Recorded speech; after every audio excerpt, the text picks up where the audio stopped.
Wake up, wake up. Niners win, Niners win. Man, it was close. We got a lot to get to. We're going to try to keep it positive, but there's definitely a mix of positive and negative on this one. Let's go. Wake up, wake up.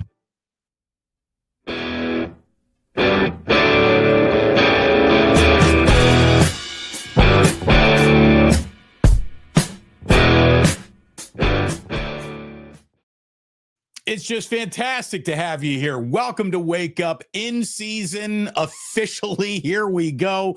It is 9 a.m. West Coast on a Monday, 9:15 technically. Damon Bruce, Larry Krueger. Like and subscribe to both of these channels if you would, please. Larry, it is rare where we have breaking news in between the game that we just watched and the Wake Up that we host the following day. We actually got a little. Colton McKivitz. 3-year, $45 million extension. I'm glad he played pretty well yesterday because this would have landed a little flat had he not.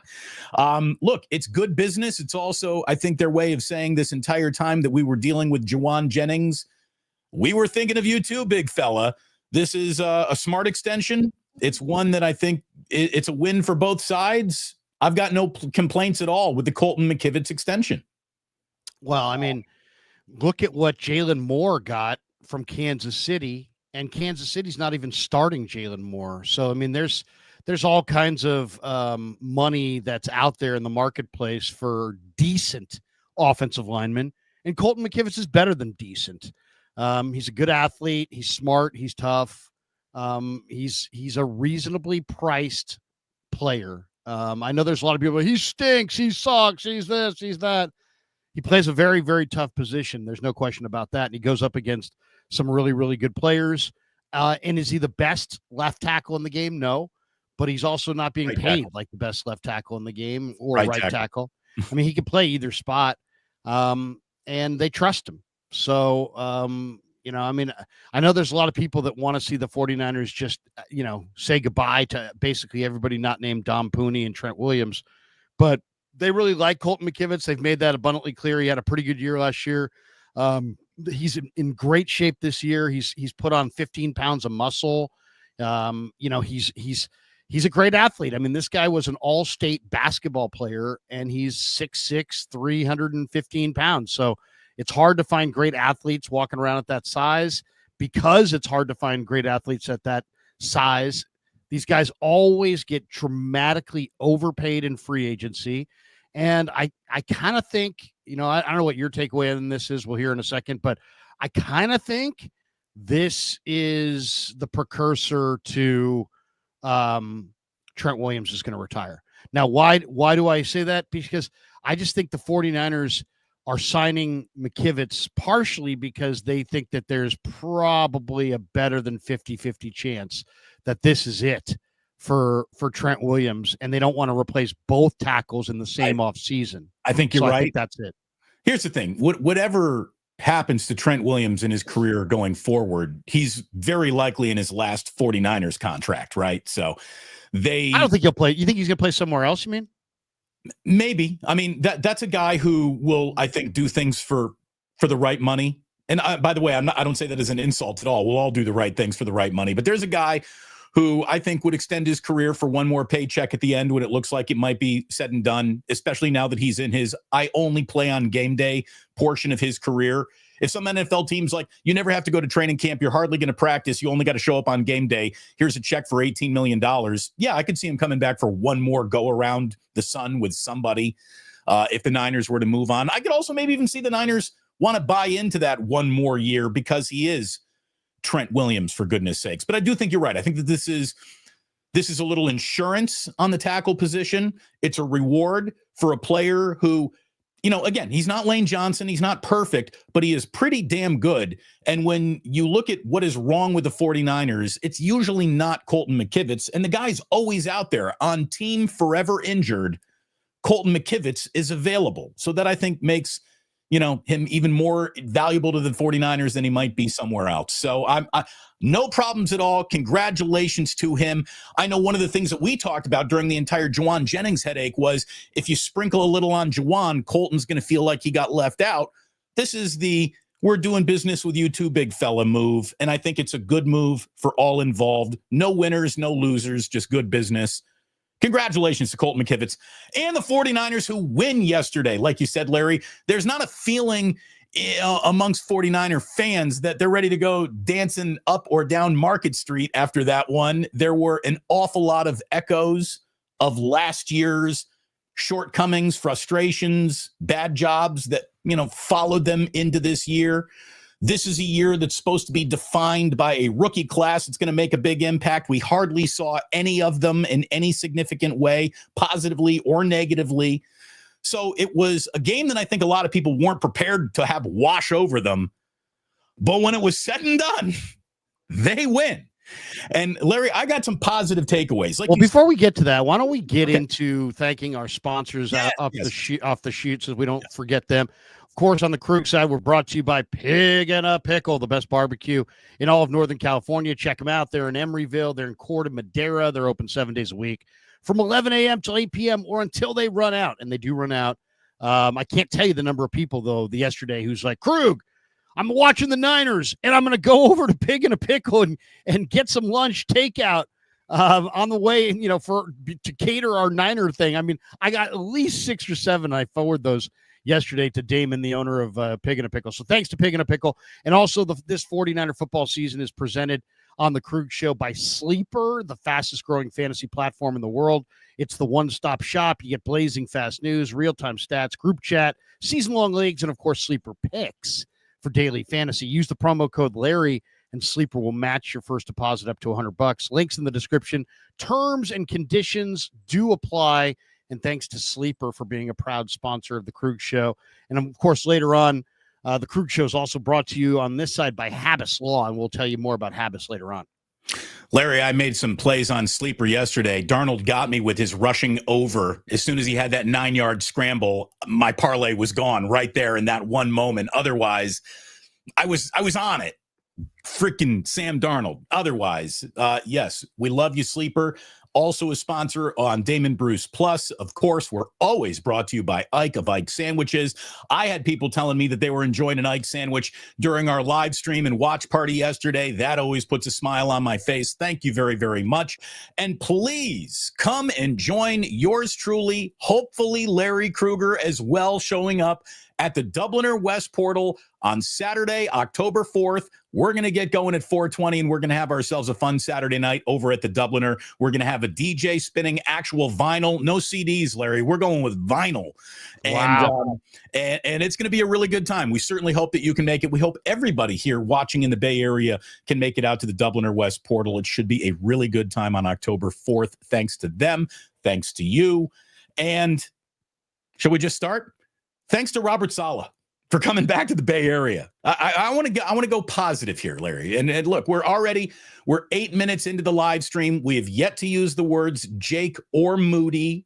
So congratulations to both of us. It'll happen. But let's talk about how Robert Saleh. This guy can play with what he's got. He can play around what he doesn't have. He is really good at adjusting on the fly. And even though there were elements of that game yesterday that were definitely frustrating, when you look at all of it, from 35,000 feet, not boots on the ground level, the Niners had a really good day defensively. They held the Seahawks to limited points. They kept Sam Darnold on the ground basically most of the day. He was not a big passing day for Sam Darnold or anything like that. For a defensive afternoon that wasn't fantastic, it was a pretty fantastic defensive afternoon, I thought, for the 49ers. Well, I mean, especially since, the 49ers have such a young defense and it was going to be baptism by fire. And yet Robert Saleh, I thought, stole some series in this game. That third Seattle series where Seattle went 3 and out. And on the first play, Walker got stuffed by Fred Warner for a 2-yard loss. And on the second play, on 2nd and 12, Darnold threw it away, but Huff had pressure off the edge. And then, so we get to 3rd and 12 from the 33, and the Niners are, looking to go 3 and out, or looking to get Seattle to go 3 and out. And what did Saleh do? He blitzed Dante D. Winters. And that was, and he got pressure on Darnold, and Darnold threw to JSN, but he threw it incomplete. He didn't have the right timing on the play because of the mistime mistiming of the play because of the blitz. So I felt like Robert Saleh stole that whole series. I thought he showed some looks on second down pre-snap that were impressive. And then that next series where Kalia Davis got the tackle for a loss on the second down play. And then sure enough, on third down, Darnold went to Walker and Winters and Bosa were all over it. I thought both of those were great Robert Saleh sequences. And if you look at this, Robert Saleh was brought back to rebuild this defense. He brought back his mentor in Gus Bradley, and he's got a really good defensive staff with Chris Kasarik and Johnny Holland, Daniel Bullocks, Ray Brown. It's a good staff. Then they draft 6 key defensive players in the draft. And if you look at this game, Seattle ran it really, really well in the preseason. They averaged 5 yards a carry, in some games 5.5 yards a carry in the 3 games. Not in this game. Niners shut it down. They allowed 26 carries for 84 yards, only 3.2 a carry. Walker only averaged 2 yards a carry. Charbonnet looked better. He had 3.9 a carry, but the longest run of the day, there was one 7-yard run by Seattle. There was one 8-yard run. They didn't even have a 10-yard run. So the job that the Niner defense did negating Seattle's explosives. I mean, JSN had 124 yards, but his longest, he had 140-yard. They gave up 140-yard pass play. Otherwise, that was it. There was nothing over 10 yards all day.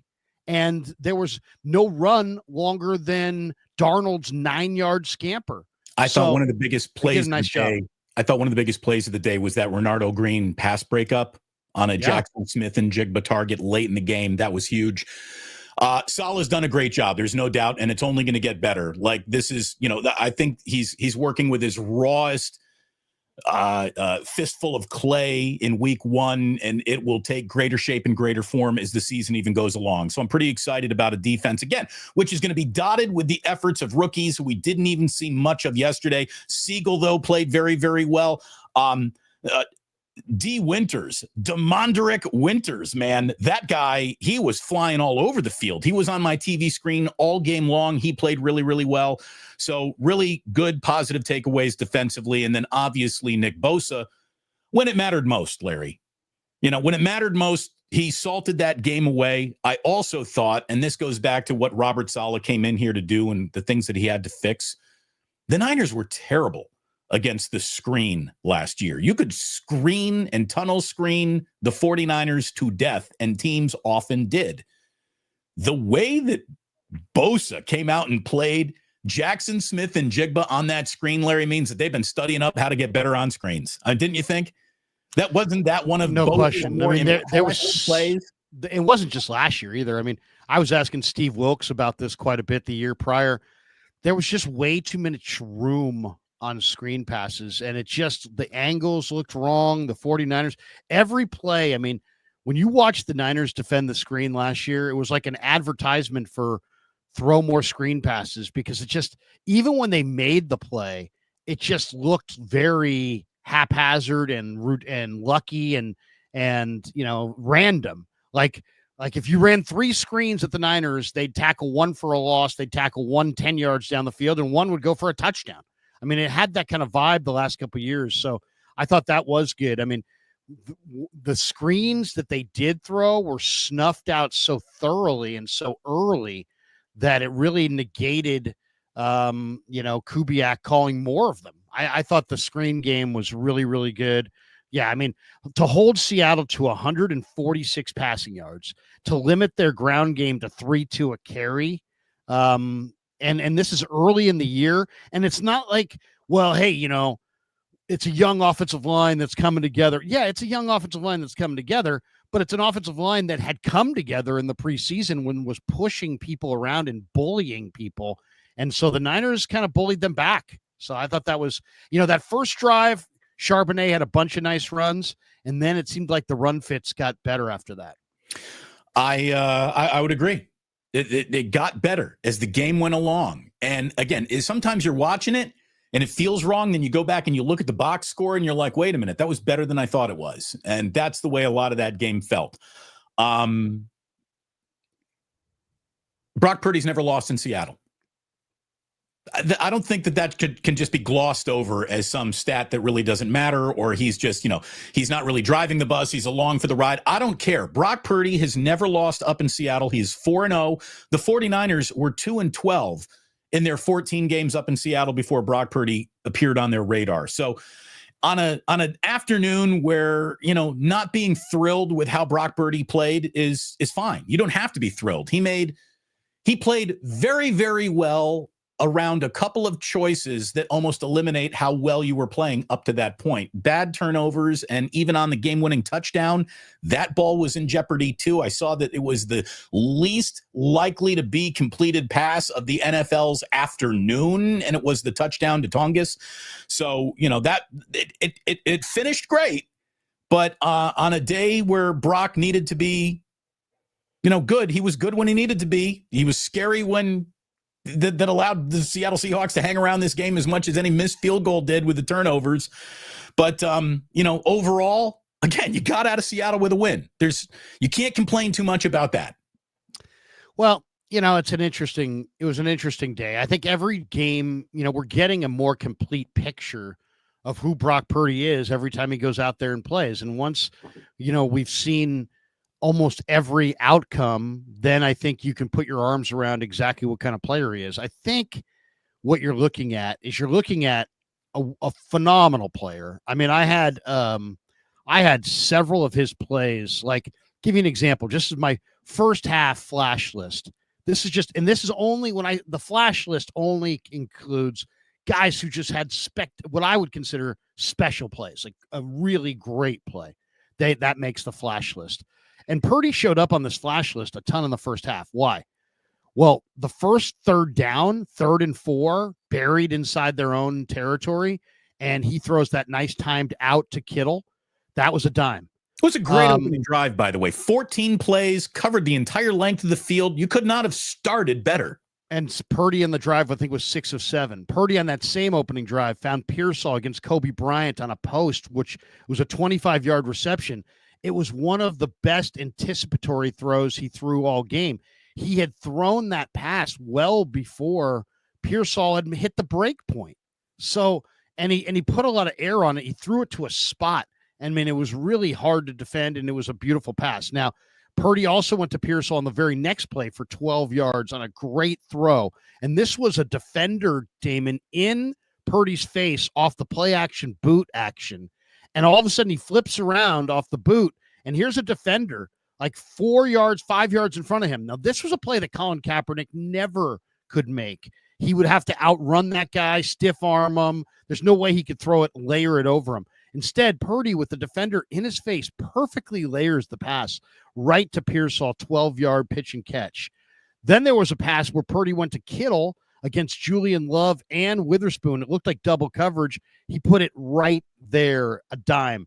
Then there was a play where Purdy scrambled and got a first down, and the announcer's like, wow, that was a hell of a scramble by Purdy. So he made a number. And then, of course, how can we forget the fourth quarter 45-yard dime to Pearsall, which was his longest pass play of the day. Really, I think it was the longest play of the day, maybe for either team, and it was a beautiful route and catch by Pearsall, too. Clutch, very clutch. So that's the good. The bad is that Brock threw 2 interceptions and could have thrown a third. And he, love him, hate him, whether you love this part of his game or not, he is in some ways is the opposite of Alex Smith. Alex Smith just would not allow himself in the Harbaugh era to throw the 50-50 ball. Purdy will throw the 50-50 ball, which is good because otherwise, those are opportunities lost. But if you throw a few 50-50 balls, you're going to lose 50% of the time, and the ball's going to go to the other team. And if you don't have a lot on it, those 50-50 balls become quacking ducks.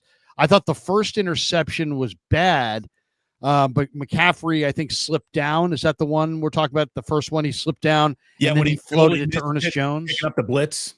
The Ernest Jones one was the first one, and that was bad. Okay, it was a great play by Ernest Jones, but Purdy basically, once McCaffrey went down, Jones didn't have to honor that. He got a little deeper, but he and Purdy couldn't slide it over the top of his head to JJ, and Ernest Jones got an easy pick.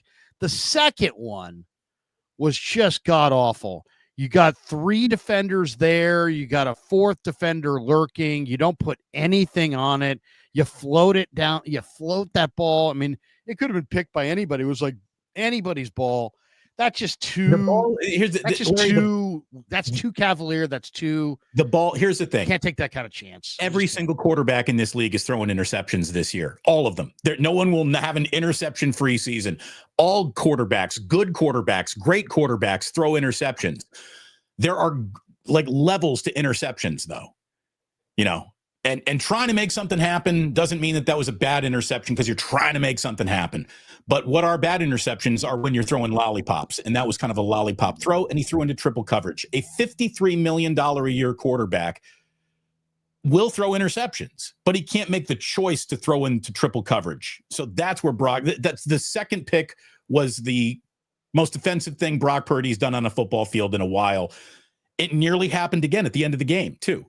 I mean, Tonges comes around and saves the bacon. He basically intercepts Brock Purdy for the touchdown himself because there was a Seahawk right there to make a play. But Brock, he did it. He did it. And on a day where you just needed to get out of Seattle with a win, they did it. And look, I tell you, Larry, on a day where, a lot of young defensive linemen, a lot of experienced defensive. Did Bryce Huff play yesterday? Yes. He did, but he didn't make a big difference. And then you could say Nick Bosa was on the periphery of the edge of having an important, and then all of a sudden he comes up with the huge defensive end triple play, the sack, the strip, the fumble recovery. 3rd time in Bosa's career he's done that in one game, by the way. When it mattered most, Nick Bosa salted that game away. That was just a huge moment for him. It's the biggest play that he's made on a football field since the Super Bowl season. It really is. So that was big for Bosa, I thought. And look, Christian McCaffrey might not be the guy he used to be. He might not have that gear or the speed, or maybe it's going to come. It wasn't necessarily there in week 1, but dude, that guy is still very much a weapon. An awful lot of touches. If he had a great offensive line in front of him, I mean, Christian McCaffrey's runs that fail usually have to do with contact that's being made on him behind the Niners line of scrimmage. I mean, he runs into more defenders on the wrong side of the line of scrimmage than he should. That's on the offensive line. But man, McCaffrey, he was the workhorse yesterday. He was. And maybe Kyle Shanahan's got a little bit of a Christian McCaffrey drug problem. But I understand why he can't stop using him, because for much of the game, he's the only guy out there, especially with Kittle getting hurt, making big plays for you. So a great game, I thought, from Christian McCaffrey. Even though he didn't get into the end zone, he was all over that game plan. And look, I think, Larry, at the end of the day, no matter what went wrong, no matter what you didn't like, no matter what, rubbed you the wrong way about how the Niners played or functioned or how special teams looked like an adventure still, Seattle is one of the better teams, I think, maybe in football this year, and one of the more difficult defenses to play against this year. And Brock was facing a pressure rate that was the most extreme of his career, with not a lot of help around him to make plays, and with too many mistakes, too many penalties, too many turnovers, devoid of special teams improvement. They win in week 1 in Seattle. We wanted to see a little bit of a better brand of football, I think, across the board. But at the end of the day, an ugly win is better than a beautiful loss. And that's a good way to start the year. And now let's wait on, the severity of the Kittle hamstring to really talk about how week 1 went. By the way, we should probably get into a little bit of the negative here as well, which is that the 49ers had 4 major areas in the offseason that they needed to improve on. The defense, the special teams, the kicker, and the offensive line. And they improved on the defense, but they've swung and missed at improving at the other 3. They didn't improve the kicker. They came back with a competition that they said was legitimate, but obviously didn't feel legitimate because the guy who had the better stats didn't win the competition. So it just felt like a exercise there. We need to have some competition for Jake because we want to go with Jake, but we got to have some competition. So they had this nominal competition, right, and the guy who actually kicked the higher percentage wound up losing that competition and lost it early. So they didn't improve their kicker. They're going with the same joker kicker. They're going with the same joker special teams. I mean, their special teams continues to absolutely be a disaster. From the beginning to the end, the special teams in this game was a complete disaster. Yeah. The hold on Jair Brown on the first punt return put the Niners on their own 5-yard line for the first drive of the year. So before they've even snapped one freaking ball on offense, Brant Boyer's special teams unit has him buried at the 5. Okay. Then Moody misses a short field goal. There was another penalty. Sky Moore had a fumbled ball that he was lucky enough to retrieve and recover in the second quarter. I mean, what the heck? I mean, what are we supposed to believe about the special teams unit? And then this offensive line, which we've been told over and over and over again, you know, the Niners offensive line is actually really good. And, you know, it's like our eyes are deceiving us, or we're just football simpletons and we don't get it. We don't understand what a good offensive line looks like. Well, let me just throw this out there. The Niners averaged 3.3 yards per carry, despite having the great Christian McCaffrey, who, according to the Niners, is the greatest running back in the game. So you have the greatest running back in the game, and he can only average 3.1 yards per carry, and you as a team only average 3.3 yards per carry. And Brock Purdy was sacked once, hit 8 times, and was pressured on 60% of his dropbacks. He was running for his life all freaking day, and yet your offensive line's not a problem. And the day after you re-sign a guy, you extend one of your offensive linemen. Your offensive line, how can it be good if you can't run and you can't pass protect? How can that be a good offensive line? Yeah. Look, it's a problem, Larry, and it's going to be, and they have decided to remain in the Jake Brendel business, and that could be what undoes an awful lot of the progress they were hoping to achieve this year. I mean, that line in the middle, whenever you saw Dominic Puni get beat, he was getting beat to the inside. He's not getting beat on his right shoulder. He's getting beat on his left shoulder, because why wouldn't you attack there? Because he's playing next to Jake Brendel. So that's how you get to Brock right there. That's the door you walk through. And it's a problem. It's a problem. It's a problem that we begged them to address either through the draft or through free agency. They chose not to. So they're choosing to live in this world. Back to Brant Boyer. Okay. Not better at all. You know, Brant Boyer, not better at all. Not only was the return coverage suspect as hell, you know, you're dicking around with the likes of Sky Moore. Like, you were brought in to be the special teams fixer, and still you're making moves in the 11th hour, which says we haven't fixed anything. We're bringing in Sky Moore like 6 days before the season starts because we still don't have this figured out. Guys that I said, we need to draft this guy, ain't even on the team, will never play in the NFL. That was all for Brant Boyer. You know, the field goal. Stop listening. The Niners, please stop listening to these coaches about personnel. Brant Boyer could be a great special teams coach and know nothing about special teams personnel. It can happen. He's proven it. Damon just cited it. He pounded the table and wouldn't shut up about Junior freaking Bergen. He was a total average nobody who's not big. He's not fast. He's not anything at this level. And instead of having some scout say, hey, special teams coach, shut up, we'll handle this. They said, everybody's like, oh, Brant Boyer. Guess what? Your special teams coach is going to want a special teamer. How about maybe an offensive lineman? How about Willie Lampkin? How about Jared Ivey, who's a pretty good defensive lineman? How about Chris Paul? How about, there's all kinds of football players out there, and you're going for kickers, punters, specialists. You're acting like you're the 85 Bears and the 86 Giants and the 84 Niners all rolled into one, and all you need is a little window dressing here and there to really win it all, when you're delusional. You are delusional. Your offensive line's not good enough. Your defensive line's not good enough, and you're investing draft picks and draft capital in FCS nothing return men.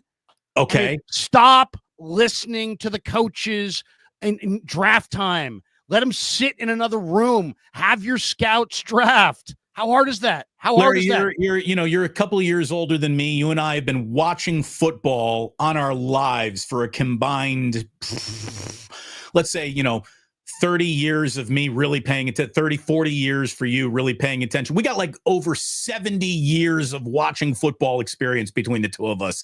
In your entire life, have you ever seen a field goal protection caved in the way the 49ers field goal protection was caved in on that block for Jake Moody last night?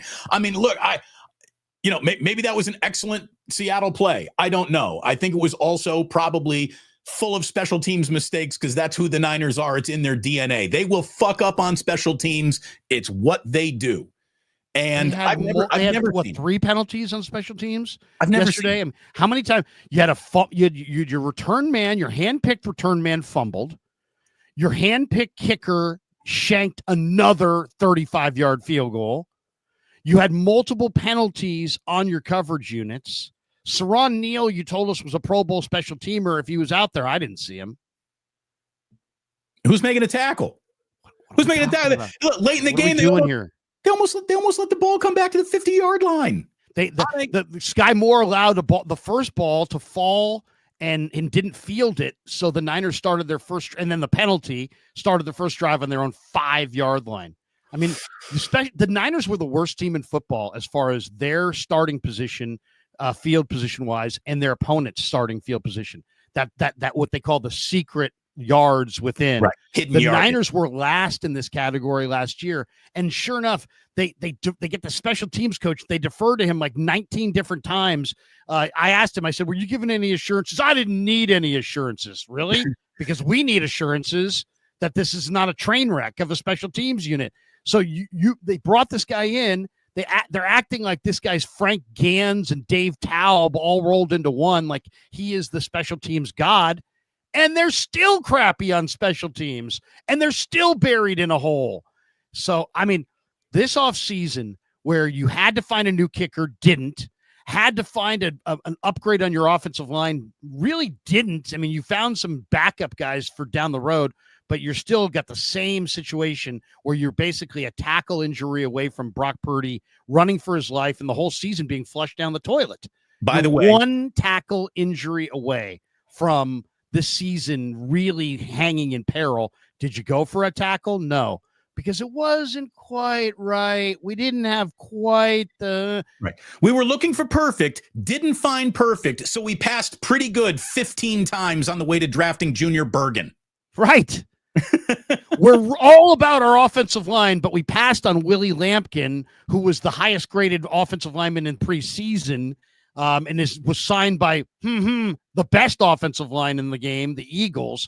We passed on that guy so we could take a smallish Montana State return guy who is small but isn't fast. Makes sense. By the way, we do have a little bit of breaking news, and we'll get back to Jake Moody in a second. Jake Moody anxiety, if turned into power, could be enough to run a mid-sized city. I mean, that's how much anxiety comes with any Jake Moody kick. But what we got is a little breaking news, Larry, that we got to get to. Let me see if I can share this screen right here. Are you ready to get back in business with Kendrick Bourne? Because he's coming back to the 49ers. It's a one-year deal, $5 million max value on that. Ian Rappaport has it right now. Kendrick Bourne issuing, just like Michael Jordan, a 2-word press release. I'm back. Well, he's not quite issuing the press release. It's just a graphic. Well, and we got a glimpse of this yesterday. Barrows asked Shanahan about, hey, what's the status of Bourne? Bourne worked out for the Niners last week, left the facility, went to Washington, then announced on Thursday or Friday that, hey, I'm not going to sign with anybody this week. I'm going to take the weekend to think about it. And I think what he meant was these teams are going to take the weekend and look at what they got, and then we'll see if they up their offer. And my guess is the Niners probably looked at their injury to, the Niners also got an injury to Juwan Jennings this week. How much of this is Juwan Jennings? Hey, what do you know? His calf really is hurting after all, because Juwan Jennings didn't look like a wide receiver about to command a $20 million a year salary yesterday. So maybe that's part of it, but also the Kittle injury. Don't forget the Kittle injury is also a major part of this because you can't go to Kittle. So and the Kittle backup is not a blocker. So you're going to probably have to go to 3 wides, but that's a problem because you don't necessarily like your wide receivers or have a lot of wide receivers. So now you add Bourne and he gives you another wide receiver option. So, I mean, I like it, I guess, but I will say this. I don't think Bourne's the same guy that he was pre-2023. Well, and he wasn't much. Look at it this way. Whatever your most sepia tone romantic memories of Kendrick Bourne are, those weren't really great either. So no, but Shanahan loves going down this road of it's like let's evaluate guys one time, and if we liked them once, we'll like them forever. He has guys that he likes. I mean, look at this summer. Look at the guys they've picked up this summer. Oh, they're all guys for the most part. Keyshawn Vaughn was here before. Jeff Wilson was here before. Yep. Kendrick Bourne was here before. Robbie Chosen was here before. Malik Turner was here before. Are we seeing a trend? Yeah, everybody who's been here before and they don't have to teach the offense to, if they've got a pulse, they're going to sign them. And, look, there's times where that strategy is the right thing to do. I just think the 49ers do it a little bit too much, and it prevents them from looking at new ideas because they're too busy going over old ideas. And I wish that trend would break a little bit. Getting back to our negatives, Larry, let me just say Kyle Shanahan does have a heroin problem, and Christian McCaffrey is his China cat. I mean, he cannot. If he gets a good play out of Christian McCaffrey, you can guarantee. Of course, Damon is joking, everybody, before people start losing their minds on this and repurposing that. Of course, Damon does not mean that Kyle Shanahan has a heroin problem, but go ahead, Damon. Heroin in terms of his running back and depending on him and not being able to. I mean, Brian Robinson Jr., that was a little methadone that, Kyle tried on yesterday, but that methadone doesn't quite hit like the China cat smack that is Christian McCaffrey. So I'm going back to McCaffrey over and over and over and over and over and over and over. They ran Christian McCaffrey like he's as big and thick as Derrick Henry is. It's amazing. It's amazing that guy doesn't ground down to a nub after just 1 week. But, I get it. I get why Kyle Shanahan needed him. On a day where Kittle gets knocked out of the game early, JJ's kind of a no-show. I just think I actually don't get it. I mean, you say you get it. I don't get it. I don't understand it. Somebody please explain this to me. How is a guy who's so incredibly valuable to you and was on the injured list and he was so injured that he couldn't go through a walkthrough the other day, and he's so injured that he can't participate in practice, but then game day, he gets 32 touches. I mean, he threw 10 passes and he had 22 runs. He caught 9. He had 31 touches, and Brian Robinson had 9 carries, and he had 10. So and all of them were right behind Jake Brendel. Over 3-to-1. Over 3-to-1 ratio of CMC to Robinson. That, first of all, that's not going to work on many fronts. It's not going to work because CMC is not going to stay healthy. It's not going to work because Brian Robinson's going to be pissed off. It's not going to work because you're going to wind up using CMC for a month and then he's going to be out for the year. By the way, let me ask you, why can't they figure out that CMC has to be utilized? But if he's so fragile that he can't do a walkthrough, and if he's so fragile that he has to take himself out of practices and he's limited, then why on earth was this a lie? Was this like an end? I'd rather you tell me that you were lying and playing games and that he's 100% fine and there was nothing ever going on. At least that's a game plan. At least that's a strategy. At least there's some semblance of reasoning involved there. Otherwise, you just showed me you're running a marathon and you just ran the first mile at some breakneck pace in flip-flops, but now you're going to run the next 25 miles in this total responsible fashion. So I have no idea what the Niners plan is, but if you took it on face value, you would say either they were lying to us about the injury or they blatantly overused their injured running back. Which one is it? I think it's a combination. Toot, things can be equally true, once said a great broadcaster in San Francisco. And I think that there's part of that there. I think there's an element of both of those things being in play. Let me ask you this, Larry. Did the 49ers get a player back, or did they get draft pick compensation when they traded Isaac Guerrero? They didn't trade him. Oh, so why not play that guy who definitely has talent, definitely can catch a ball, definitely can go out and run some routes for you in the slot or out of the backfield, and can absolutely help you win a football game if you give him the chance to? He didn't even get on the field unless he played special teams. Did Guerrero even have a snap on his body yesterday? Yes, he played special teams, but yeah, where is Guerrero? I mean, why can't you have 9 passes to McCaffrey? That couldn't have been 4 and 5 to Guerrero. You really needed to give McCaffrey 30 plus touches. I mean, does anybody really believe that this is sustainable? Let me ask you this. Don't you think Guerrero would do the exact same, if not better, than Marquez Valdez-Scantling? Where was he? I didn't even see him either. He got out there. He was in the mix doing nothing. He didn't make a catch. No, he didn't. I don't know if he was even targeted. They didn't even throw him the ball. Yeah, they weren't even targeted, but he was out there. Yeah, no, I mean, I just, if this is the plan with CMC and his body can withstand this punishment, then you know what? I'll stand corrected. But I won't stand corrected because his body can't withstand the punishment. And we're going to basically see, the Niners, most teams have 2 backs and they use a little bit of one, a little bit of the other, and they get through the entire season. Like Seattle, right? Seattle used a little bit of Charbonnet, a little bit of Walker. 12 carries for Charbonnet, 10 carries for Walker. Why can't the Niners, have like a normal, a sustainable plan? Instead, it's this totally unsustainable plan, which we're going to drive McCaffrey into the ground. Hopefully, when he does get hurt, he won't be out for the year. And then we'll use Brian Robinson exclusively, because at that point, McCaffrey will be out of there. Right. Brian Robinson will be your featured back. Why can't you split it up a little bit more equitably? They act like CMC is just, I mean, he's a very good player, but you know what? Guess what he averaged? He averaged 3.1 yards a carry. But guess what Robinson averaged? 3.7. Not his Robinson fault. had a better per average carry number than CMC. So why does one guy have 22 carries and the other guy has 9 carries? Well, and look, you can tell the nobodies of the world to screw themselves, but you can't tell Brian Robinson that, because he's going to tell you to your face you're effed up, because he's a strong personality. So they're playing with fire on this one. They better split this up better. Yes, they got the win, and I guess that's the bottom line.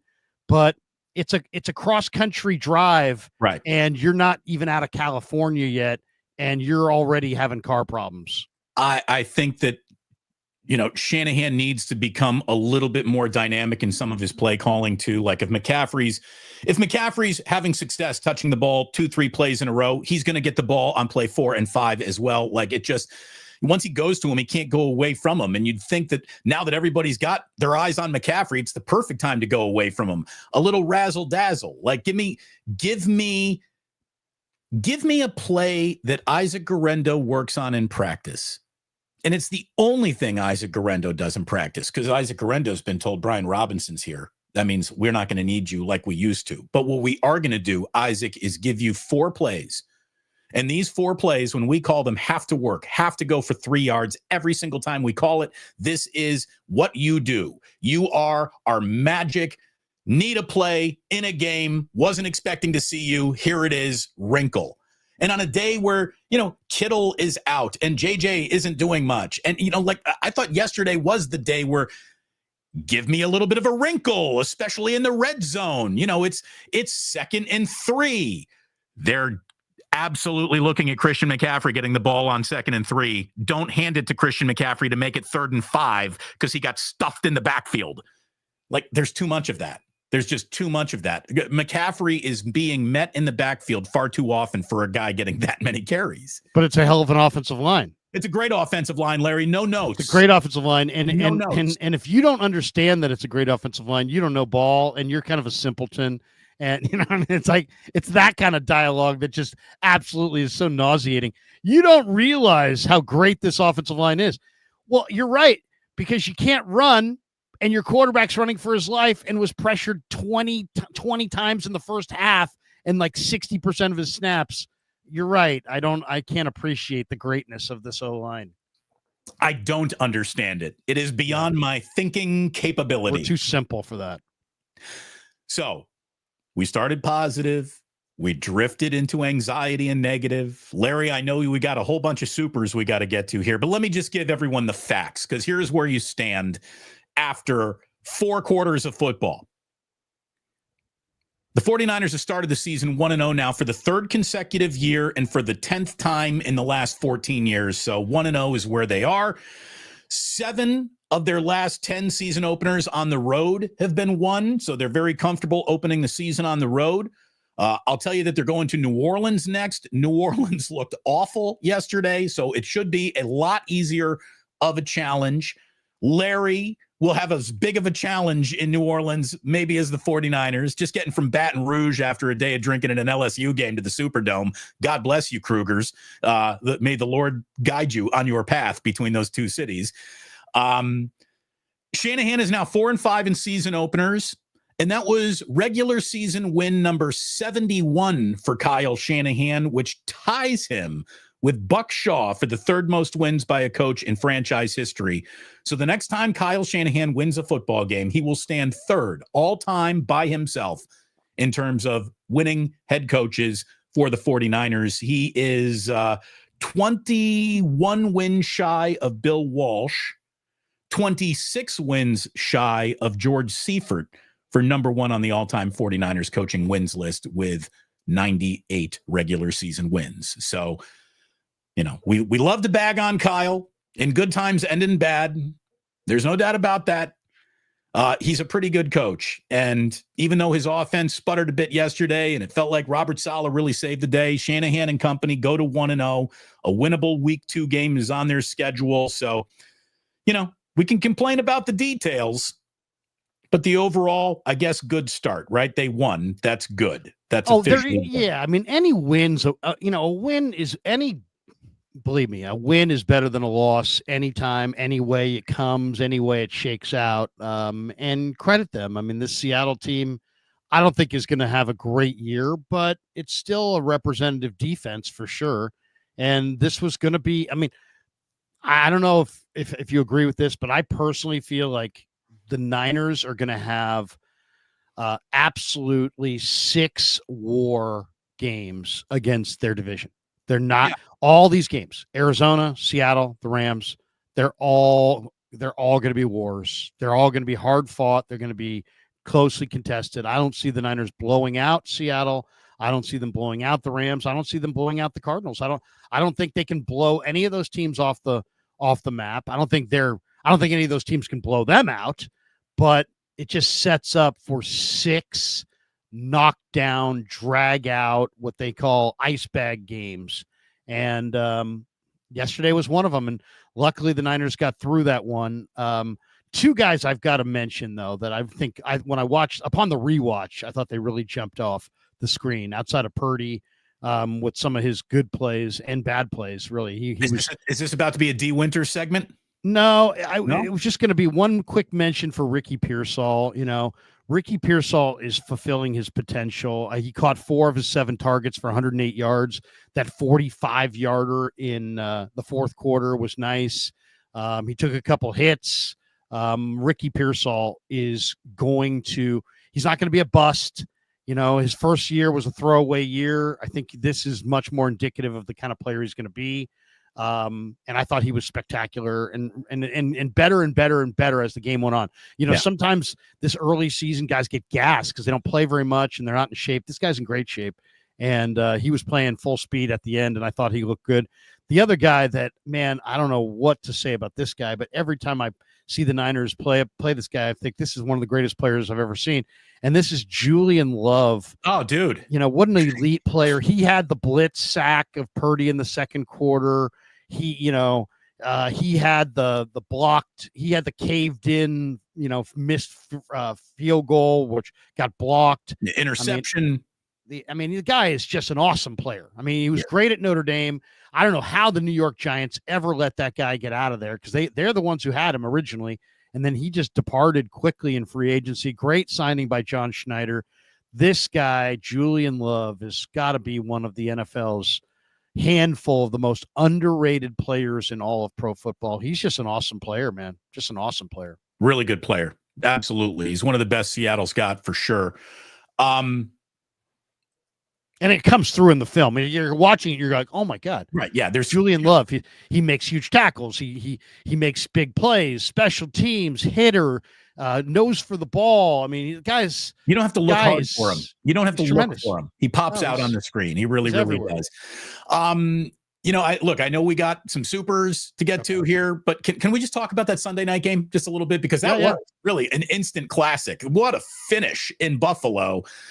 But it's incredible, Larry. I want to use what happened last night as an example of the evolving NFL and what a Super Bowl does for a guy's reputation. And it's too bad that Kyle doesn't have one, because it would certainly save him a whole bunch of headache.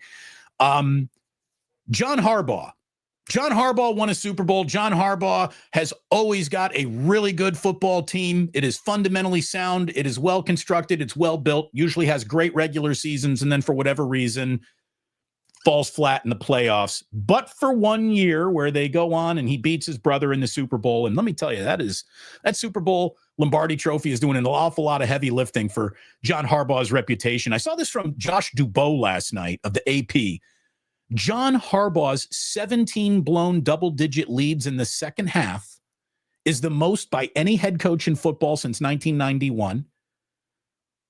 Most blown double-digit leads in the fourth quarter over the last 10 seasons, playoffs included. John Harbaugh's done it 8 times. Kyle Shanahan's done it 6 times. So basically, you've got a guy who won a Super Bowl, has really good regular seasons, but blows an awful lot of games late. Does that sound like anybody you know? Does that sound like a coach that you're familiar with? But one guy has a Super Bowl and gets to live rent-free, and the other guy is on a game-by-game referendum of can he even do it?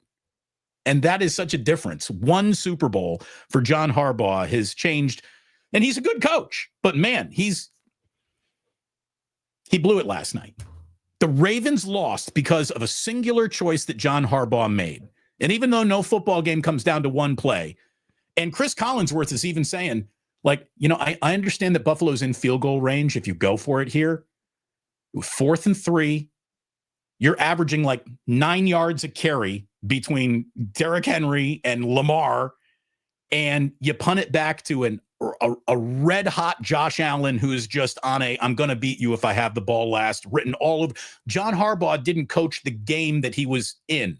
He coached a situation that he's been bred for his entire life, but that situation's now evolving. You have to go for it on 4th and short in many more situations than anyone would have ever imagined. And last night was one of them. The Ravens didn't go for it to end the game by keeping the ball. They gave the ball back to Josh Allen. And what do you know? A field goal kicker who they signed on Wednesday comes in and wins the game. Yeah. I mean, first of all, you have Lamar, you have Derrick Henry, and you have, Linderbaum at center, who's arguably the best center. You have Ronnie Stanley. You got your offensive line's fully healthy at this juncture. You're running the ball for 8.2 yards per carry. The Ravens ran for 238 yards on 29 carries. They averaged 8.2 yards per carry. So the star of their and on a night where your defense, whatever you think of your defense is on the verge of giving up nearly 500 yards. You never could stop Josh Allen, and you don't go for it, and you get super conservative. I'm going to lean on my defense. It's like, read the room, bro. Read the room. Your defense isn't doing it, and you're averaging 8. You should never, ever, ever lose a game where you're rushing for 8.2 yards a carry and they're rushing for 3.5 yards a carry. And that's what happened. I got one for you, Larry. This is also from Dubow last night. Or maybe it wasn't from Dubow. I saw it somewhere else. I just got it off of Twitter. Teams that scored 40 points behind 240 rushing yards were 277-0 before last night. Now they're 277-1. Well, they had 238, so they didn't quite have 240. But yeah, I hear you. I mean, it's unbelievable. I mean, if you run for 200 yards, you got to win. And if you're running for 8 yards a carry and you don't win, that you probably didn't run enough. Maybe they should have run even more than they did. They ran 29 times. Lamar threw 19 times. I mean, it's like you don't have a trick play where you've got the most mobile quarterback going. You got one of the most powerful offensive lines going. You got one of the best running backs going, and you're punting on 4th and 3 to an offense that you cannot stop. And at that point, you knew you couldn't stop them. So it was unbelievable. I mean, you got to coach the game you're in. Well, I'll say this too. There's something to be said, and I don't know how you feel about this. The Niners won the time of possession advantage decisively, and so did Buffalo. So there's something to be said for winning the time of possession in week 1, because in week 1, this is usually the first game all year that your big guys, your offensive linemen, play the entire game. Right. Because they played one series in the first game. They played a half in the second game. They played probably 2 or 3 series in the third game. And now they're going to be asked to play 4 quarters, oftentimes in some brutal heat in September in certain spots around the country. So to me, it seems like the one thing I love the most about the Niners, it kind of leads us back to the Niners, but the one thing I love the most about Shanahan's plan yesterday was the ball control nature of the plan, where the Niners said, you know what, we have a young defense. Our young defense needs to be protected. So we are going to come out and dominate the time of possession as much as we can. I thought Shanahan's best drive was that third quarter drive where I was looking at we have a brand new statistical guy who breaks down the games for us on the Krug show now, a statistical analyst, and he goes through every play with a fine-tooth comb looking for every aspect of it. Here is yesterday, the 49ers in the third quarter ran the ball 61.1% of the time and passed it only 38% of the time. If you said to me, why did the Niners win? More than anything, I'd say that they committed to the run coming out of the dressing room at halftime, and they ran it in that third quarter, dominated the time of possession. And because of that, the Nick Bosas, the Bryce Huffs of the world, the Niner defense had that fourth quarter juice that they really lacked when these two teams played last year at Levi's. Remember how the Niners had no juice in the fourth quarter of that game, and they were super gassed, and Geno kind of ran through them all the way for a touchdown? This Niner defense had way more juice, and it was largely because of Shanahan's devotion to the run game coming out of the dressing room. I thought it was huge. And look, and he stuck with it even though he was trailing, right? Right. Which is good. When you got to play to your strengths and in your game plan, and those are things that did go well for the 49ers. Like and subscribe. We've got almost 350 people on my end. Larry, I'm sure you got about 1,000 people sitting in your room right now. It is great to have everyone back. We're going to be coming to you every morning after the 49ers play, 9:15 a.m. West Coast time. It is wonderful to have you here. Like and subscribe to both channels if you would, please. And Larry, shall we hit some supers? Here we go. Let's do it. Corey Patterson's in the house. Touchdown to Tonges. At first, it looked bad to me. Yeah. It was one of, you know what it was? It was like one of those Klay Thompson. No. Yes. Says the first touchdown to Tonges at first looked bad to me, but after seeing from all the different viewpoints, when Purdy threw, Tonges was running to the corner, then stopped, and the quarterback, and the DB passed by. The DB lost sight on the ball. I was trying to teach my youngest son last night because he plays corner, and I said to him, Damon, I said, what's the mistake that this DB made on this play? And he's like, well, he put his arm in too late. I'm like, he lost sight of the ball. He never makes a play on the ball because he just didn't see it coming. And from Purdy's perspective, that ball was going to Tonges or nobody. And it was probably going out of bounds, and Tonges kind of rescued it from going out of bounds. But it looked horrible. It did. Let me just wrap up with this too on Tonges. This is a guy who I saw this from Nick Wagner. In his career before Sunday, 20 games, 51 offensive snaps, 10 routes run, only one target, never had an NFL catch until yesterday when he played 31 offensive snaps, 15 routes, 3 targets, 3 catches, 15 yards, and the touchdown that decided the game. You and I have watched this guy go from practice squatter to, called upon because Kittle was injured. All you can ask for in your backups is answer the bell when it rings. Congratulations to Tonges. He answered the bell when it rang. And for the first time in forever, the 49ers get 2 tight end touchdowns on the same day in the same game. Not since Vernon Davis and Delaney Walker back in 2011 had they had a double tight end touchdown afternoon. So ta-da, whatever that is. It's great to have a backup tight end that can block, right? Because then you can still run the ball, and they have that in Farrell. But it's also really nice to have a backup tight end who's got good hands, and that's what Tonges is. He's not moving people in the run game, but he can catch, and you saw it there. Joseph Ehrenberg, offense is so bullshit, but the W is a W. Yes, I hear correct. I hear Zachary Kelway, I think Kittle isn't eating enough and training too hard. That's what I think his hamstring injury is from. His physique is great right now, too great. Overtrained? I don't know. I don't know. It feels like there are more pulled hamstrings involving 49ers than any team on the planet at all times. It happens in games. It happens in practice. It happens when we're watching. It happens when we're not watching. There's somebody probably pulled a hamstring at Levi Stadium today getting out of their car. I mean, it happens too often. And it's a shame that it happened. And can I tell you my favorite pulled hamstring story of all time? Please. I'm in the KNBR, my first run at KNBR. It's probably 2000, year 2000. And Ralph had his Mr. T's BP thing. Do you remember that? Where Mr. T said he could hit Kruko out and all that. Remember that? So we had this big. Can I hit a home run at the ballpark? Yes, I do remember that. So before that, they did a home run derby, and it was me, Patrick Marlowe, Jeff Friesen, the Sharks, Jerry Porter of the Raiders, who hit a Titanic blast. Anyway, Jerry Porter went before me and hit a couple out, and I was like, "Oh my god!" Now here comes me. I gotta hit the ball out of the infield. I gotta make sure I don't.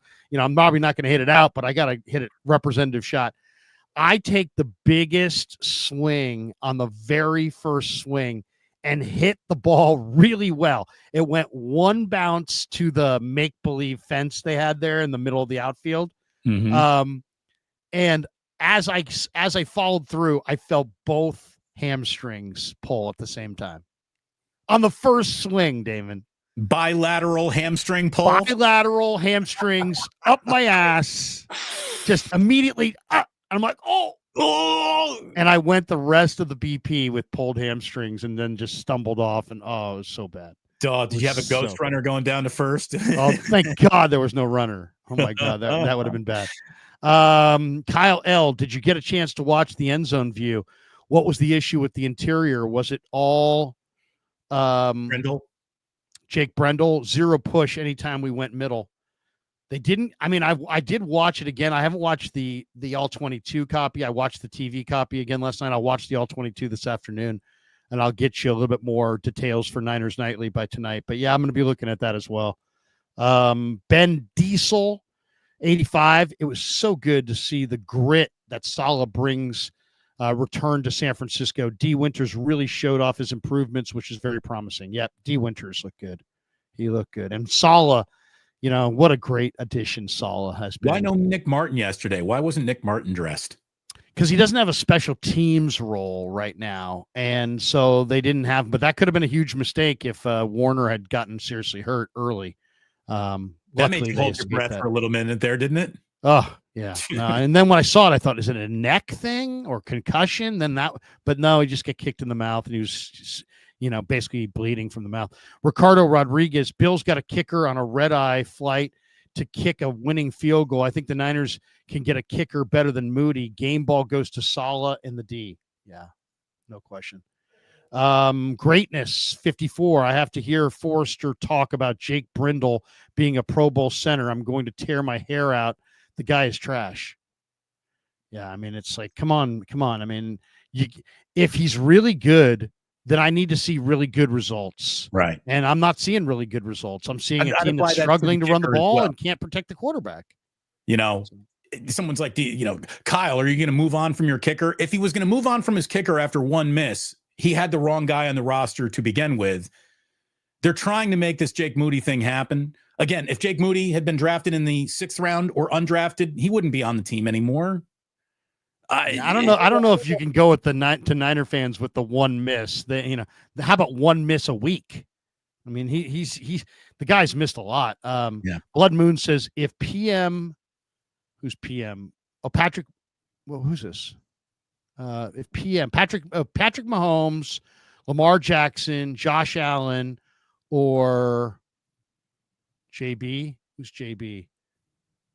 Through that pass, Joe Burrow. Would we question it? No, we wouldn't. And it's not that we're questioning the pass. It's just you live by it, you die by it. If you throw the 50, Brock Purdy will throw the 50-50 ball. That's his curse or his gift, right? And if depending on where that 50-50 ball results, let's just say this. You can't play quarterback in the NFL if you're 100% unwilling to throw the 50-50 ball. But you're not going to play quarterback long if you throw too many of them. By the way, we're talking about, Blood Moon saying, would we question it if Joe Burrow had done that? Let me tell you what would have happened if Brock Purdy had done that. Do you realize that yesterday, in the second half, the Bengals had 7 yards of offense? You got Jamar Chase, you got Joe Burrow, you got T. Higgins. You had 7 yards of offense, and they won. I mean, they won. That's how bad the Browns are, right? But they had Browns have a worse kicker than the Niners. 7 yards of offense in a half of football. It is the least. It's the fewest yards by a winning team in the last 25 years in a half of football. Cleveland outgained Cincinnati 327 to 144, doubled them up on first downs and lost by 1. So as Joe Burrow is now my fantasy quarterback, and let me tell you, yesterday he stunk.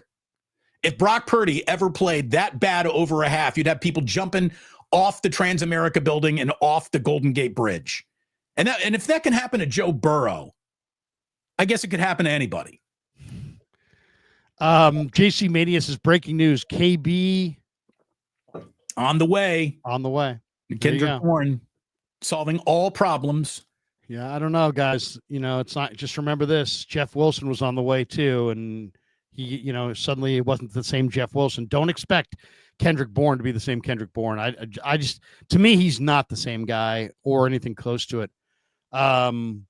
He does have a message for the 49ers, though. He said on his social media, "Missed y'all, faithful. God is the greatest." So he's happy to be back. Joseph Ernberg says KB won't do a effing thing. Get younger players. I agree. Go for younger players. There are younger players out there that are better than this guy. Or go for an older player who's definitely better. Anyone happen to notice Keenan Allen's production in week 1? I sure did. Yeah, Keenan played well for the Chargers, but you know what? Here's the thing. Who's to say Keenan would come here? We don't know that. More money makes things like that happen. He went back to the place where he's comfortable, but he looks good there. Joseph Ernberg says, we signed Bourne for $5 million, but not Keenan for $8 million. Yeah, seriously. I have to agree on that one. Fuji Simeon, Moody even had some kickoffs lead to touchbacks. We got this one from Sonia Leary. Allen almost threw interception in the end zone, and it was caught, and he is a hero. Purdy does it, and he almost made a mistake. Love the show. Yeah, I mean, the results are the results. The way it actually happens is the way it actually gets evaluated. Barry Ford, bang, bang, just getting here. Lady Luck was kind to the Niners. Glad to see Pearsall show up. How bad is Kittle's injury? We'll find out today. They're doing an MRI. He's getting an MRI. Who else is getting? I think Fred Warner's getting an MRI today too, right? I think it's JJ, isn't it? Isn't Jennings getting an MRI? And Juwan Jennings is getting an MRI today on the shoulder, I think, for Jennings. David Young, guys, do we think Moody's still on the team by the home opener? Loving the coverage here in Belfast. What does it say? It's a Antrim. It's a place in Belfast, apparently. Okay. So thank you, David, for watching from Belfast and tipping in euros. We do appreciate it very, very much. And do you think Moody's on the team? Yes. I mean, Shanahan has made it clear that he's going. Now, was that Shanahan just talking and they're going to cut him today? I don't know. But, I mean, they seem like Lynch has said Jake Moody's going to be our kicker for a long, long time. So they're very, very stubborn on this front. And I'm not 100% sure why. He absolutely needs a clean sheet coming out of New Orleans. You're going to be in a dome, dude. Like, you need to make your kicks in a dome. Yeah. Otherwise, he may have to stay in the quarter. David Young, guys. Okay, we got that one. Actually, that's a repeat of the one before. David, you doubled down on us, but thank you. Thank you, David.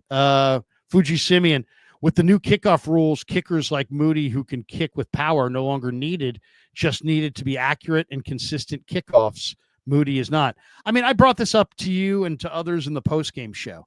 If you had a debate and we just said, okay, hey, let's do a live stream. And we just said, okay, guys, today on the live stream, we're going to debate who is the best kicker in the NFL. Something tells me that the winning argument would be about who's got the highest kicking percentage. It wouldn't be, hey, man, Cam Little of the Jags made a 70-yarder, thus he's the best. Right. It's the guy in Dallas. It's the guy in Kansas City. That's, it's not about distance. It's about consistency. Yeah. The best kicker is not the guy who kicked the longest kicker, the longest field goal ever. It's the best kicker who makes the highest percentage. 126 Jack 3 says, how about them backup tight ends making 85 proud? Yep. How about them backup tight ends? No question. Pib Ford, we willin', but did we win? Our O-line is trash. We whilin', I think. Is he whilin' or willing? Either way, you got on an airplane with a W. That can't be bad. Fuji says, rave reviews on the bay shrimp cocktail sauce on crackers. How's the recipe I gave him? Thank you, Larry, for the recipe. Even if you are a Wildcat, enjoy New Orleans and food. Larry, yes, we will definitely have a good time in New Orleans. Did you book a table at Cochon? I haven't yet, but you know what? I was thinking, do I take Kev to Cochon, which is not in the quarter, or do I try to take him to a couple places that are like in the quarter? Cochon is fantastic. I think you're going to stumble into an eating opportunity in the quarter. It's going to happen. So you need to plan it there. Cochon is a go out of your way restaurant to go to. And it's not that far out of the way. It's in the warehouse district there. So you can still walk from the quarter to Cochon if you had to. Yeah. Well, me and Kev and I think JD are getting together for dinner one of those nights. So maybe Cochon. Gosh, Cochon was amazing with the fried alligator. How good was the fried alligator? It's fantastic. It was absolutely amazing. You didn't know you needed this much alligator in your life until you're eating it. Oh my God. Fried alligator. It's until you had it, it's an incredible spot. The three most important words in food: taste like chicken. And of course, we'll probably get a couple beignets. Gotta hit Cafe Dumont for some beignets. Somebody's like Arnaud's in the French Quarter. Oh, believe me, there'll be Arnaud's is fantastic. Really? Oh, yeah. Maybe you'll have to hit that. Somebody said fried alligator. Ew. No, come on, Bazzy. No, not ew. It's incredible. Damon, that's it for us. We're an hour and 13 minutes into our live stream. We've got over almost 2,700 people watching in one form or another. Thanks to all of them. Let me put out here, because we of course are on my side brought to you by Habbas Law and the great people at Habbas Law. I got a shout out. They did something that is so cool this weekend. Omar and Tarek Habbas, they stepped up big for the community this last Saturday. They teamed up with the Humane Society of Silicon Valley, and they paid for every single pet adoption from the Milpitas Ames campus, as well as the Petco West San Jose Adoption Center, and all paid for by Omar and Tariq Habbas. So today's show is sponsored by Habbas Law. For more than 40 years, Omar Habbas and his son Tariq have been standing up for people right here in the Bay Area. They're fierce, relentless attorneys. They don't back down until justice is done. When you need a great attorney, you need the best. My dad was an attorney. My brother's a judge. My sister's an attorney. I know a good attorney when I see one. And these guys are rooted right here in the Bay. They're official partners of Bay Area institutions like the Giants, the Earthquakes, the Sharks, San Jose State, Santa Clara. So if you need someone in your corner, call the insurance company. Call the firm the insurance companies are hoping you never call, and that's Habbas Law. They'll fight to make it right. Visit their website, habbaslaw.com, 1-800-INJURED. Once again, they will fight to make it right. And thanks to Habbas Law for being a proud sponsor of the Krug Show. On this note, Damon, we'll give you the final thought on the day. We did game balls last night, the Habbas Law game balls, but now after having 24 hours to kind of, read about it, maybe watch it again, take a look, give me your final thought on this one, brought to us by Habbas Law. I'm going to give a game ball to Nick Bosa on the defensive side of the football, and I'm going to give a game ball to Christian McCaffrey on the offensive side of the football. No one on special teams qualified for a game ball. As a matter of fact, you owe me a football. That's how bad special teams was. Average game. Here's the thing. The 49ers weren't winning with a lot of B-, C+ efforts last year. The fact that this year starts with a B- or C+, it's not what anyone wanted to see, but you got to win out of it. I mean, that was great. The Niners, there's a lot of coaching improvements to be found in the game tape this week. You have an inferior opponent, one of the easier games you will have certainly on the road all year coming up next in New Orleans. Take advantage of that. Get to 2-0 and all's forgiven. I don't care. Jake Moody can miss 3 more field goals if you're at 2-0. Get to 2-0. And I think that they can do it. They got the right opponent. And, honestly, they got to be feeling good getting out of that game with a win. I think that they know that they played well enough to have earned it. And they kind of got away with one at the same time. So, good start to the year. Again, when you've only played one game and you're 1-0, how much can you really complain about? It's a results-oriented business. They got the results they needed. Hopefully the process improves. And they did it without any real impact from their rookie defensive line, which is going to be the soul of this team eventually. How C.J. West, Alfred Collins, Michael Williams all play around Bosa and Huff is really going to matter. And they didn't do anything in week 1. So hopefully there's nowhere to go but up.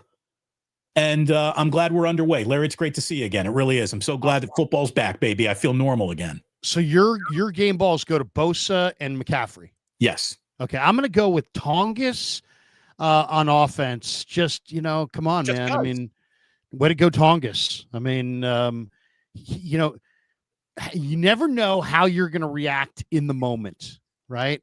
We all, hey, that moment happens.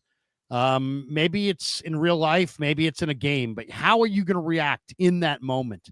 And Tonges reacted in the moment. He saw the ball fluttering. He saw the ball coming towards him. He knew there wasn't a lot on it, and he attacked that thing like a lion. Go meet the ball. Don't let it come to you. Go meet that ball. Yeah, he attacked that football. I love that about Tonges. So I got to give my offensive game ball to Tonges, and then I got to give my defensive game ball. I talked a lot in the last couple of weeks about how the Seattle team was running the ball really effectively in the preseason, 5.5 yards a carry in almost all 3 of their games. They ran for over 200 yards against Kansas City. And the Niners held Kenneth Walker down to 2 yards a carry. They held Charbonnet to 3.9 a carry. They held Seattle to 3.2 a carry after they had run for 5 yards all summer. So I got to give it up to Warner and to Winters. Those guys combined for 14 tackles, 9 solo, and 3 TFLs. Winters played in the backfield more than I've ever seen him before. That speed and that attacking ability, now that he knows the defense, that's what they really missed. That's what they missed. What Devondre Campbell did was, if he ever made tackles, they were always 3-4 yards down the field. I saw Chaz Surratt in the preseason make 11 or 12 tackles in a game where 10 of them were 4 or 5 yards down the field. So where you make the tackle is as important, if not more, than that you made the tackle. And I felt like Winters and Warner were seeing it, they were attacking it, and they were getting upfield and making plays on the other side of the line of scrimmage. So the fact that those guys neutralized the run game, Winters and Warner, it was more than just those two, but those guys were, at the front of the line. They absolutely get my game ball. How about Upton Stout, who got picked on a little bit in that game? And Jackson Smith and Jigba gave Upton Stout quite a baptism of NFL talent. But he made a big play when he got his fingers on that ball at the end of the game. So I felt like we got a little something to worry about in Upton Stout and a little something to believe in too. I thought he had of all the rookies who played, he and Siegel did the most. No question. So there you go. Our Habbas Law game balls, once again, brought to you by Habbas Law, 1-800-INJURED. They will fight to make it right. Thanks to Omar and Tarek Habbas for being proud sponsors of the Krug Show. That's going to do it for us for the day. I'm going to go watch this game on the All-22 and then hit the gym. I'll be back for Niners Nightly, YouTube only tonight on Niners Nightly. And then, we'll have, I believe, YouTube only on Monday and Tuesday, and then we're on the radio Wednesday and Thursday. Friday, we're back on YouTube, and then we're off to New Orleans. Kev and I will be in New Orleans. There'll be no Niners show on Saturday, but we'll have lots of coverage from New Orleans and lots of videos from the quarter, and we'll try to give you the sights and sounds and smells and all that of I don't know if it smells, but we'll try. Enjoy the etouffee somewhere outside of Death Valley, baby. You're going to LSU, a Saturday night game at LSU. That's as good as it gets. That's SEC, baby.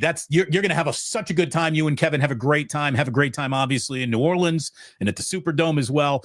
You and I will be back at it Friday on Wake Up. How about this, Larry? I'm doing a call-in show thanks to our friends at showus.tv, and you can get in line for that call-in show, which we're going to be doing at 8 p.m. Tuesday night West Coast time on YouTube. So we're going to have a little something special this week. A few guests I'm cooking up this week. We're going to have Hold the Mayo from New Orleans, this guy who's just an incredible content creator around the Saints. He'll be joining me at some point in time this week. We will talk about red beans and rice and the New Orleans Saints, and it's going to be a really good time. Larry, we'll talk again on Friday. We'll wish you the best then and travel safe then. But sounds good. And also, we should tell everybody we'll be back on Friday at 9 a.m. Don't miss it. Also, we're going to New Orleans courtesy of our sponsor, Clawdaddy Arcades. Clawdaddy Arcades is footing the bill for the Krug Show to fly across country and stay in New Orleans for 4 nights, and he's footing the whole bill. So thank you to Clawdaddy Arcades. He's a great follow on Instagram at Claw_Daddy_Arcades to find a location near you. He's got a brand new location that just opened in Capitola Mall. He's got another one opening in Visalia Mall. So thanks to Clawdaddy Arcades. How about this? How about this? For sponsoring the Krug Show. Clawdaddy doesn't have to send me anywhere. I just like to be sent a roll of quarters to go play some video games. If I gave you a roll of quarters and you walked into an arcade, your first video game would be? Going straight to Galaga every single time. Galaga, baby. I'm old school. Give me the Galaga.